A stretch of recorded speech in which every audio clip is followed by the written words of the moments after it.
Hey, what's up everybody? This is Royce from Pedal Metal. Welcome to my channel. Today I just want to do a little bit of a comparison video. Vintage Matchbox versus a modern brand new 2019 Matchbox. Both are Mercedes two-door coupes. The red one is a 220 SE from 1962, I believe it's supposed to be. And the metallic blue vintage number 46 Matchbox is a 300 SE, or is it CE? I forget, SE. And that one I'm unsure of what year it's supposed to be. Obviously it has a prominent B pillar shown, and we'll take a closer look here. They're both very similar in size, except the red one appears to be a little bit smaller in scale wise, and the roof looks almost chopped. I originally, when I'd seen the red one being released with the opening, that has the opening doors, I thought it was the same casting that they had used previously, but as you can see, it's completely different.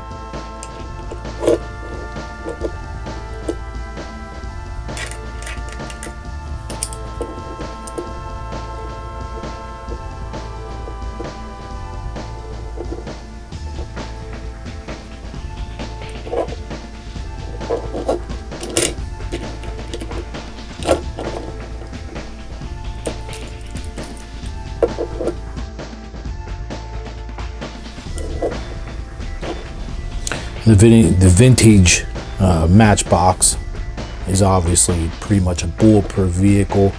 It's made with huge thick axles, hard plastic wheels.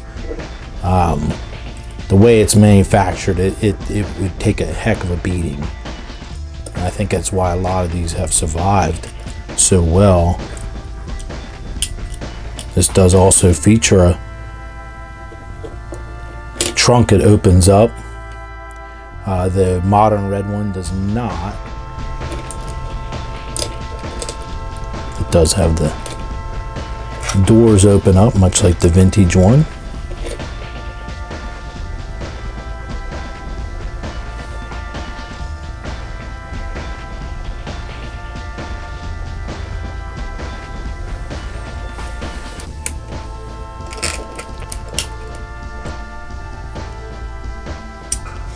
The blue one's in pretty good shape. This isn't a as played with condition. You got a little bit of a chip here on the back, but it's not bad. Got a mold line, you can see there on the front where the mold is there. Mold line, I guess you want to say. This is all metal, entirely metal, as opposed to the modern one where you have the grill is plastic, and that's all part of the base. The grill and the bumper, that's all part of the plastic chrome base. Both are left-hand drive. They look sort of similar. I prefer the vintage one. Here how it has the hood ornament built into it. The modern one does not, which you would think it would. Wouldn't be that much harder to have done that, I wouldn't think.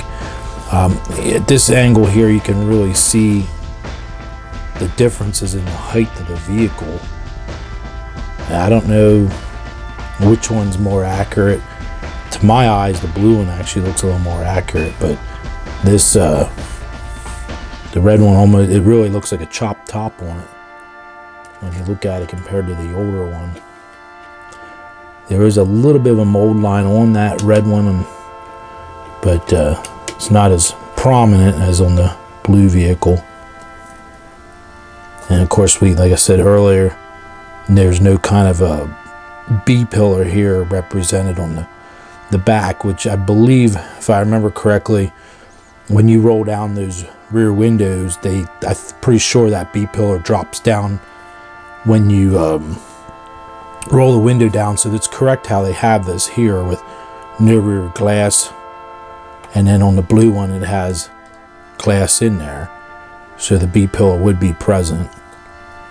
It's been a long time since I've driven one of them. I got to drive a 68 in the past, and it was just a really great car.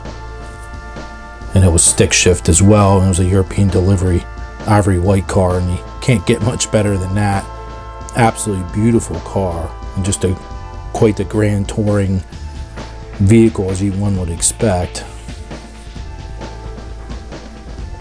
Both have very similar color plastic interiors. It's kind of like a creamy, light tannish white color. The details are a little bit better on the red vehicle. But I just thought I'd show that. I just happened to find the blue car in my collection. I forgot I had it. It's in a big box of lost Mercedes toys. I probably will film as I go through it. It's a lot of stuff from my father's estate. So if anyone is interested in seeing that, I'll film myself going through it. So there you go. Just thought you guys might like that and see the differences, because I, for one, thought they were the same casting, but they are absolutely nowhere near. They're not even close. And you can pick up the blue ones fairly cheap on eBay, and they made them in, I think, green, and then in the super fast version, which had ugly wheels, was gold and silver. They made them in, I think, in the late 60s, early 70s. So there you go. Thanks for checking it out. If you like this type of video, give me a thumbs up, and be sure to subscribe if you're not already a subscriber. And I have all types of videos on my channel. And for the current subscribers, I really appreciate everyone's support and continued interest in the channel as it grows. And I think we're building up something pretty nice here. So hopefully we can continue to check out all these toys together. All right, until the next time, I'll see you guys later. All right, bye now.